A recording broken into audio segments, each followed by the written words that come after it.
کہ نمل جو ہے یہ چیونٹی کو کہتے ہیں، تو چونکہ اس میں ایک چیونٹی کا واقعہ بیان کیا گیا، اس مناسبت سے اس سورت کا نام سورہ نمل رکھا گیا، جن سے قیامت کی چند علامات کا ذکر کیا گیا ہے۔ جو لوگ اللہ سے محبت کرتے ہیں، یہ اللہ سے محبت کرنے والوں کے دل طیب میں پاک، ظاہر ہے اللہ سے محبت وہی کریں گے جن کے دل پاکیزہ ہیں، طیب ہیں، پاک ہیں، نورانیت ہے ان دلوں کے اندر۔ یہ ان دلوں کی طرف اشارہ ہے، یعنی یہ سورت جو ہے یہ قرآن اور اس روشن کتاب کی آیتیں ہیں، اور یہ ایسی کتاب ہے یا یہ ایسی آیتیں ہیں جو حق کے اندر اور باطل کے اندر فرق کرتی ہیں۔ ان ایمان والوں کے لیے ہدایت اور خوشخبری ہے۔ کن ایمان والوں کے لیے؟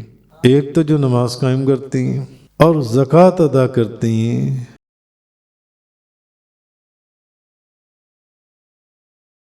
آج سورۃ النمل کا آغاز ہے۔ اس سورت کا نام سورۃ النمل ہے۔ یہ نام کیوں رکھا گیا؟ کہ نمل جو ہے یہ چیونٹی کو کہتے ہیں، کہ اس میں ایک چیونٹی کا واقعہ بھی بیان ہوا، تو چونکہ اس میں ایک چیونٹی کا واقعہ بیان کیا گیا، اس مناسبت سے اس سورت کا نام سورہ نمل رکھا گیا، جن سے پچھلی سورت جو ہم سورۃ الشعراء کا بیان ہم نے بہت تفصیل سے پڑھا بھی اور سمجھا بھی۔ اس میں مختلف انبیاء کرام کے قصے بیان کیے گئے، لیکن اس میں حضرت داؤد اور حضرت سلیمان علیہ السلام کا قصہ نہیں تھا، تو اس میں اس صورت میں ان کا قصہ بھی بیان کر دیا گیا، حضرت داؤد اور حضرت سلیمان علیہ السلام کا۔ گویا کہ آپ کہہ سکتے ہیں کہ اس صورت کا اگر کچھ بقیہ حصہ تھا تو وہ اس صورت کے اندر بیان کر دیا گیا۔ تو سورۃ الشعراء کی ابتدا جو تھی اس میں بھی قرآن مجید کی تعریف اور توصیف، قرآن کا وصف بیان کیا گیا تھا، اور اس سورت کی بھی جو ابتدا ہے اس میں بھی قرآن مجید کا وصف بیان فرمایا گیا۔ جیسے کہ ابھی ہم شروع کریں گے اس سورت کو، تو آپ دیکھیں گے کہ قرآن ہی کی تعریف سے اس سورت کا بھی آغاز ہوگا۔ تو یہ چیزیں ان دونوں صورتوں میں ایک سملر تھیں کہ اس میں بھی قرآن ہی کے وصف سے آغاز ہوا تھا، اور اس میں بھی قرآن ہی کے وصف سے آغاز ہوا۔ اس میں بھی انبیاء کرام کے اور ان کی قوموں کے واقعات تھے، اس میں بھی انبیاء کرام اور ان کی قوموں کے واقعات ہیں، مگر اس میں حضرت داؤد اور حضرت سلیمان علیہ السلام کا نہیں تھا، اس میں ان کا بھی موجود ہے جن سے۔ اچھا، ایک ریزمبلنس یا سملیرٹی ان دونوں میں یہ بھی ہے کہ اس صورت میں بھی جگہ جگہ پر نبی کریم صلی اللہ علیہ وسلم کو تسلی دی گئی تھی کہ آپ کفار کی جو تکلیفیں ہیں اور پریشانیاں ہیں ان سے آپ غمگین نہ ہوں۔ تو اس میں بھی آپ کو جو ہے وہ تسلی دی گئی کہ آپ کفار کی پریشانیاں جو وہ دیتے ہیں ان سے گھبرائیں نہ اور پریشان نہ ہوں، اس صورت کے اندر بھی۔ تو اس صورت میں حضرت سلیمان علیہ السلام اور ملکہ بلقیس کا واقعہ بھی موجود ہے۔ اس سورہ نمل کے اندر حضرت سلیمان علیہ السلام اور ملکہ بلقیس کا واقعہ بھی آیا ہے جن سے، اور حضرت سلیمان علیہ السلام اور وہ چیونٹی کا واقعہ بھی آئے گا اس صورت کے اندر۔ پھر یہ کہ اس صورت کے اندر قیامت کی چند علامات کا ذکر کیا گیا ہے۔ وہ پہلے بھی بے شمار صورتوں کے اندر ہم نے جگہ جگہ اللہ تعالیٰ نے قیامت کی علامات کا ذکر کیا ہے، مگر اس صورت میں اس چیز کا بھی ذکر آیا ہے کہ جب سور پھونکا جائے گا اور پہاڑ ہوا میں اڑ رہے ہوں گے، پہاڑ اڑیں گے، اور جو زمین کا جانور ہے دابۃ الارض اس کا نکلنا، اس کا بھی ذکر اس صورت کے اندر آیا ہے جن سے سورۃ النمل کے اندر۔ تو بہرحال ہم سورۃ نمل کا آغاز کرتے ہیں، جیسے جیسے اس کے مضامین آتے جائیں گے وہ آپ لوگوں کے سامنے آتے جائیں گے۔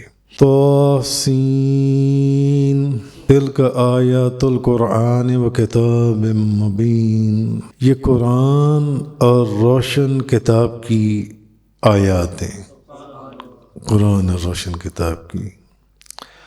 اچھا، مفسرین نے کہا کہ کی جو طوا سے جو اشارہ ہے وہ اللہ سے محبت کرنے والوں کے دلوں کی طرف اشارہ ہے۔ یہ جو پہلا لفظ ہے نا طاسین، جو لوگ اللہ سے محبت کرتے ہیں، یہ اللہ سے محبت کرنے والوں کے دل طیب میں پاک، ظاہر ہے اللہ سے محبت وہی کریں گے جن کے دل پاکیزہ ہیں، طیب ہیں، پاک ہیں، نورانیت ہے ان دلوں کے اندر۔ یہ ان دلوں کی طرف اشارہ ہے۔ اور سین سے جو مراد ہے، سین ان دلوں کے اندر جو اللہ نے راز رکھا ہے، یہ اس راز کی طرف اشارہ ہے۔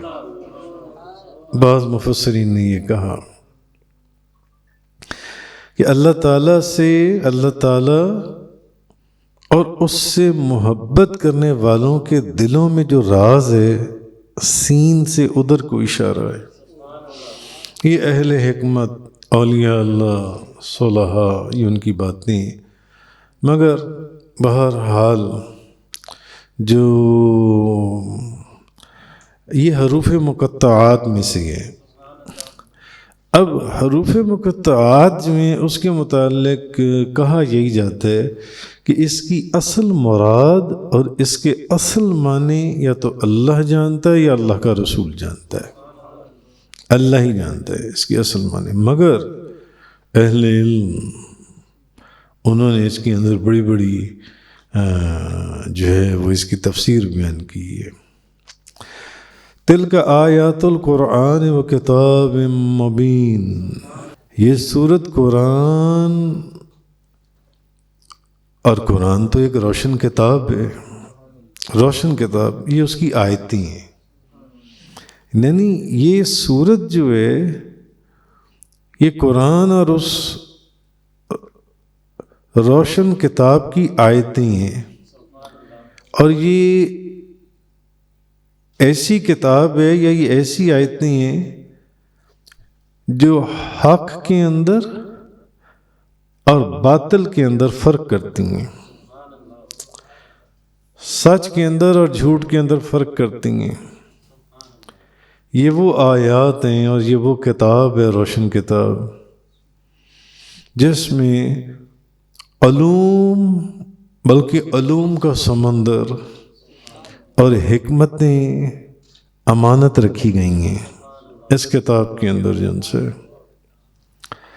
تو اور یہ بھی کہا گیا ہے کہ یہاں روشن کتاب سے مراد لوح محفوظ ہے، لوح محفوظ۔ تو یا پھر بات پھر وہی ہے کہ بعض مفسرین نے کہا کہ نہیں، اس سے مراد قرآن کریم ہی ہے، یہاں جس بات کا ذکر کیا جا رہا ہے۔ آگے فرمایا ہدم و بشرا للمؤمنین الذین یقیمون الصلاۃ و یؤتون الزکاۃ وہم بالآخرۃ ہم یوقنون۔ اب یہ جس کتاب کا ذکر ہو رہا ہے ان ایمان والوں کے لیے ہدایت اور خوشخبری ہے، ان ایمان والوں کے لیے ہدایت اور خوشخبری ہے۔ کن ایمان والوں کے لیے؟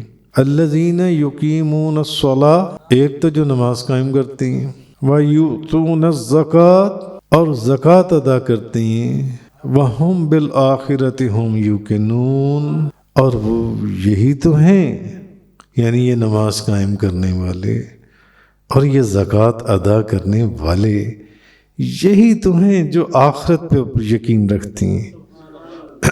کافر اور منافق تو آخرت کے پر یقین کرتے ہی نہیں تھے، وہ کہتے تھے کہ آخرت کا کوئی وجود نہیں ہے، آخرت کہاں سے؟ خلاصہ یہ کہ قرآن اصل میں بتایا یہ جا رہا ہے کہ ان لوگوں کے لیے ہدایت ہے جو ایمان لاتی ہیں، فرض نماز پوری پابندی سے پڑھتے ہیں، فرض نمازیں پڑھتی ہیں، اور نماز پڑھنے کی جو شرائط ہیں یا جو آداب ہیں ان کو پورا ملحوظ خاطر رکھا جاتا ہے، ان کی حفاظت کرتی ہیں، اور جب ان پر ان کے مال کی زکوٰۃ فرض ہوتی ہے تو یہ وہ لوگ ہیں، یہ ایمان والے وہ لوگ ہیں جو خوشی خوشی اپنی زکوٰۃ ادا کرتے ہیں۔ ایک تو وہ لوگ ہیں جو زکوٰۃ ادا کریں گے مگر خوشی خوشی نہیں کریں گے، اس کی کیلکولیشنز میں غلطیاں کریں گے، کوئی نہ کوئی بہانے تلاش کریں گے۔ درجنوں میں سے لوگ دیکھتے ہیں ایسے بہانے تلاش کرتے ہیں کہ ان کو زکوٰۃ نہ دینی پڑے جو ان سے، جو خوشی خوشی اپنی پوری زکوٰۃ ادا کرتے ہیں۔ بس قرآن نے کہہ دیا ان کو دینی ہے زکوٰۃ، جتنی بھی زکوٰۃ بن رہی ہے انہوں نے نہیں دیکھنا کہ مجھے کس طریقے سے، خوشی خوشی انہوں نے اپنی پوری زکوٰۃ دینی ہے، پوری زکوٰۃ۔ اور قرآن حدیث کا علم بھی ہے کہ زکوٰۃ میں اگر کوئی کمی کریں گے تو سخت نقصان ہوگا، کوئی بھی حادثہ ہو سکتا ہے، بلکہ اس کے لیے تو غالباً حدیث میں ہے کہ نبی کریم صلی اللہ علیہ وسلم نے فرمایا، مفہوم حدیث ہے کہ جس کی زکوٰۃ اس کے مال میں مخلوط ہو گئی وہ اس کے مال کو تباہ کر دے گی، کوئی نہ کوئی بربادی لے کر آئے گی۔ جس نے اپنی زکوٰۃ پوری نہیں نکالی، اس میں سے تھوڑی سی بھی زکوٰۃ اس کے مال کے اندر شامل رہی، اس کے پاس پڑی رہ گئی، اس نے بربادی لانی ہے۔ اب وہ بربادی کس طرح کی ہے، کیسی بربادی ہے؟ وہ مالی بربادی ہے، جسمانی بربادی ہے، یا کوئی اور روحانی بربادی؟ کس طرح کی بربادی آتی ہے جن سے؟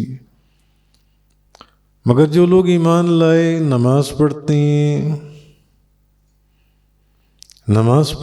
ایمان لاتے ہیں، نماز پڑھتے ہیں اور زکوٰۃ دیتے ہیں،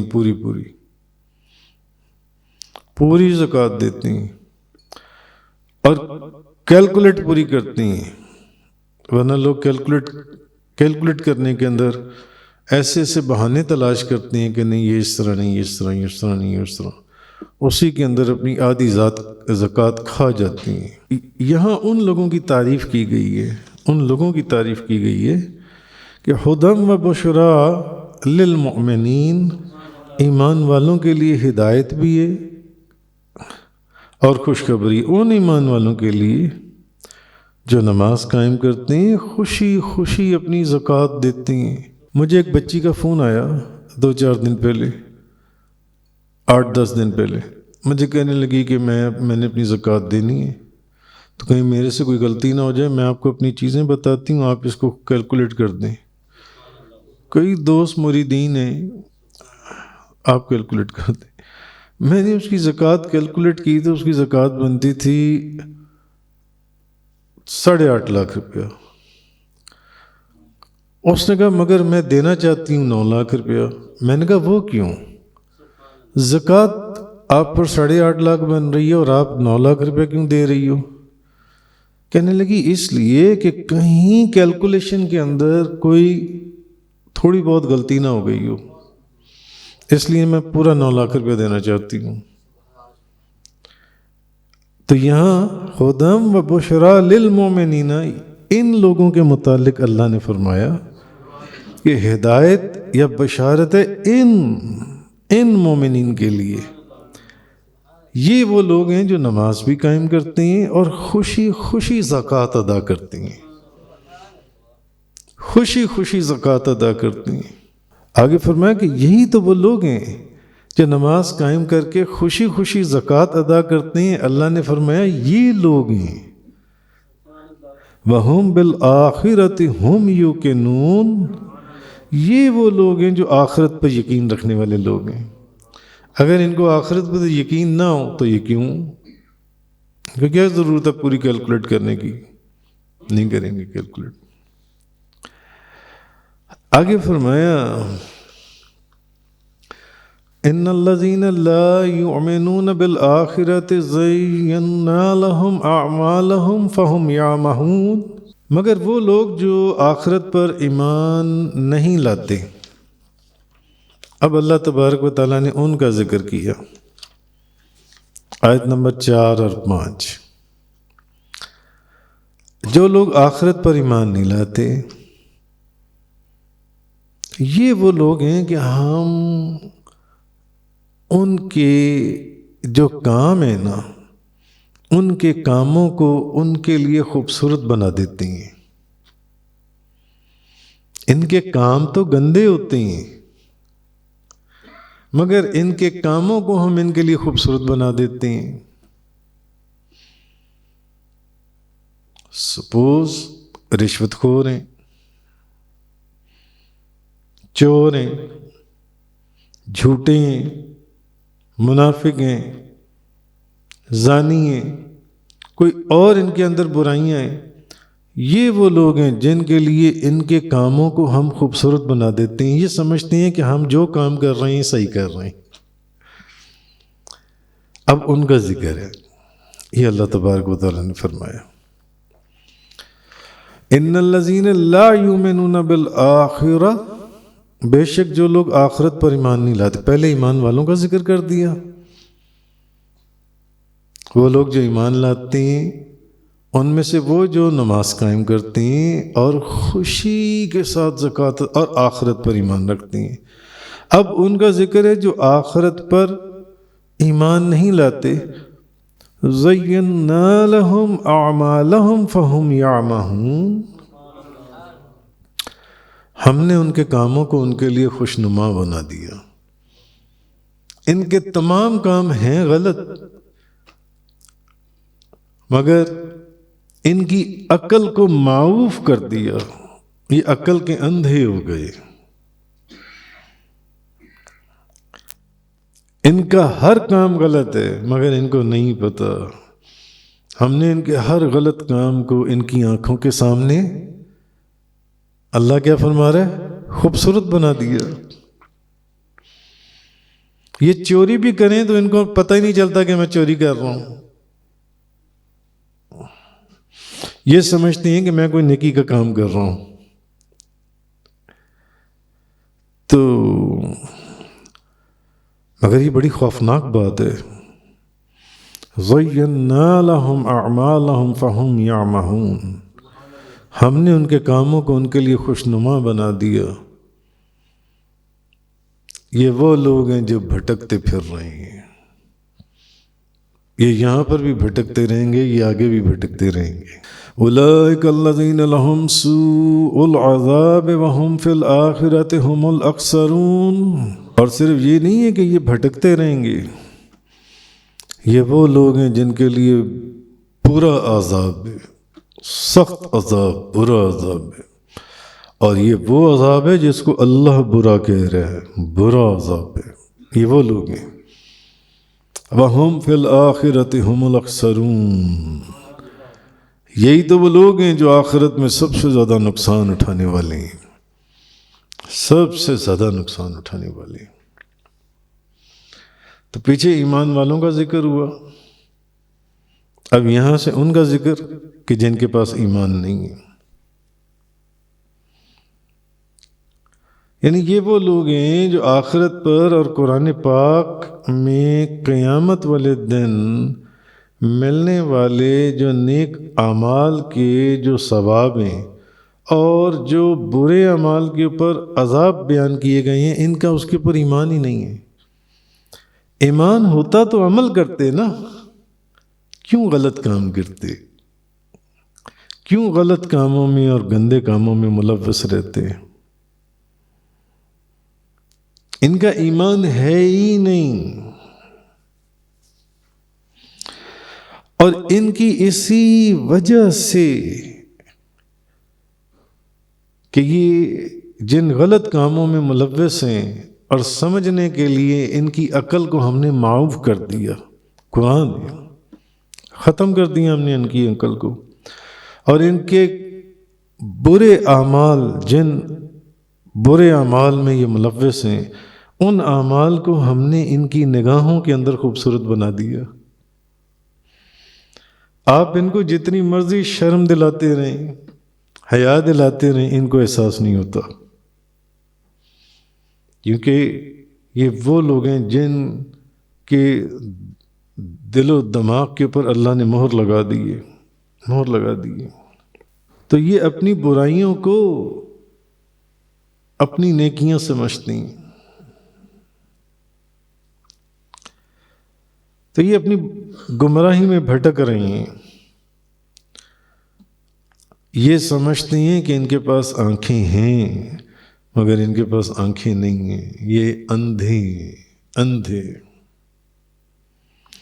یہ اچھائی اور برائی میں تمیز نہیں کر سکتے، ان کو نہیں پتہ اچھائی کیا چیز ہے اور برائی کیا چیز ہے۔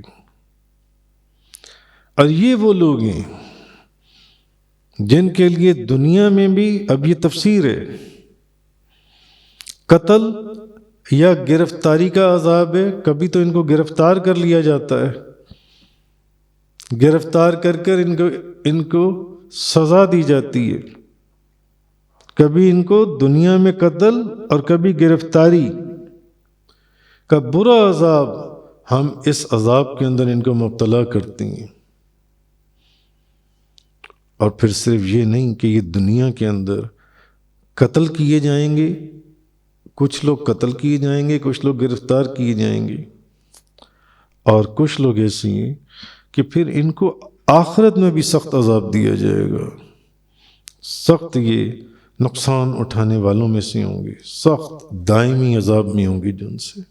وَإِنَّكَ لَتُلَقَّى الْقُرْآنَ مِن لَّدُنْ حَكِيمٍ عَلِيمٍ، اور بے شک آپ کو بے انتہا حکمت اور علم والے کی طرف سے قرآن سکھایا جا رہا ہے۔ محبوب، آپ کو قرآن سکھایا جاتا ہے، کس کی طرف سے؟ علم والے کی طرف سے اور حکمت والے کی طرف سے آپ کو قرآن سکھایا جاتا ہے۔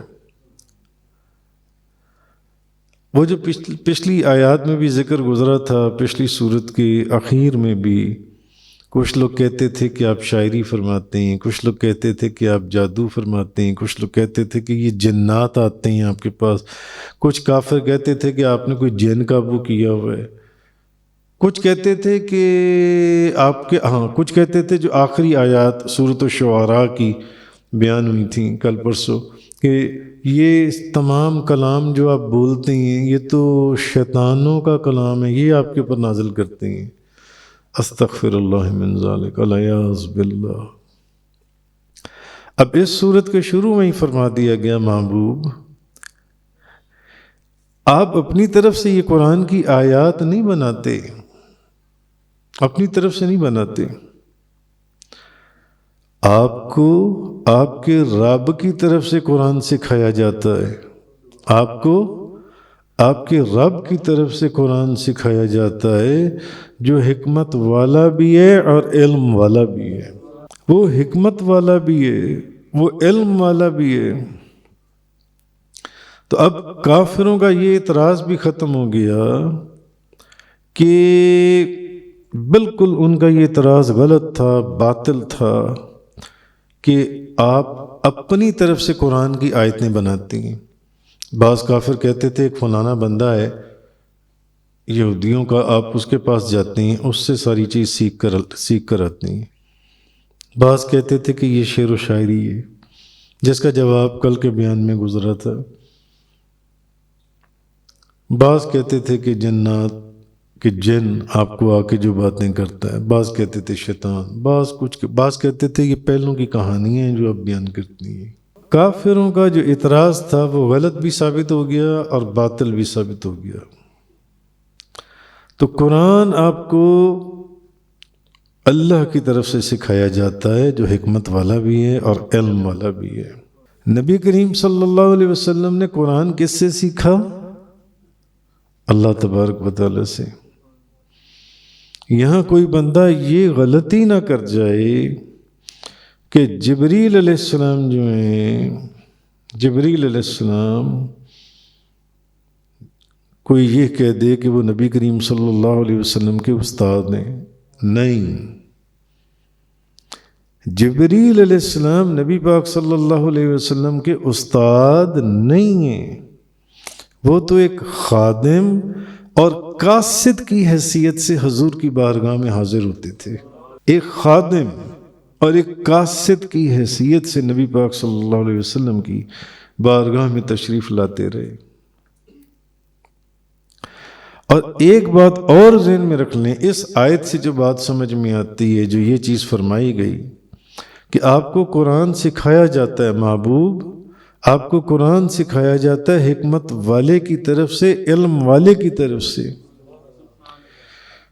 کہ جو قرآن حضور نے سمجھا ہے وہ روئے زمین کا کوئی اور بندہ سمجھ ہی نہیں سکتا، کیونکہ جو بندہ بھی کسی سے قرآن سمجھے گا وہ کس سے سمجھے گا؟ وہ کسی انسان سے سمجھے گا، جس سے سمجھے گا وہ بھی مخلوق ہے۔ آپ قرآن پڑھ رہی ہیں، میں پڑھا رہا ہوں، آپ سمجھ رہی ہیں، میں سمجھا رہا ہوں، میں بھی مخلوق میں سے ہوں، مگر نبی کریم صلی اللہ علیہ وسلم جیسا قرآن کوئی سمجھ ہی نہیں سکتا جنہوں نے خالق کائنات سے قرآن سمجھا ہے۔ جبریل علیہ السلام آپ کے استاد نہیں ہیں، آپ کے خادم ہیں، آپ کے قاصد ہیں۔ وہ تو قرآن لے کر بس ان کو ایک ڈیوٹی دی گئی تھی، قرآن لے کر جاؤ میرے محبوب کے پاس۔ اس آیت سے ثابت یہ ہوا کہ قرآن آپ کو سکھایا ہے اللہ رب العزت نے، اللہ نے آپ کو قرآن سکھایا ہے۔ وآخر الدعوانا الحمدللہ رب العالمین۔ تفسیر قرآن کا یہ لیکچر انگلش میں سننے کے لیے براہ کرم ڈسکرپشن میں موجود لنک پر کلک کریں۔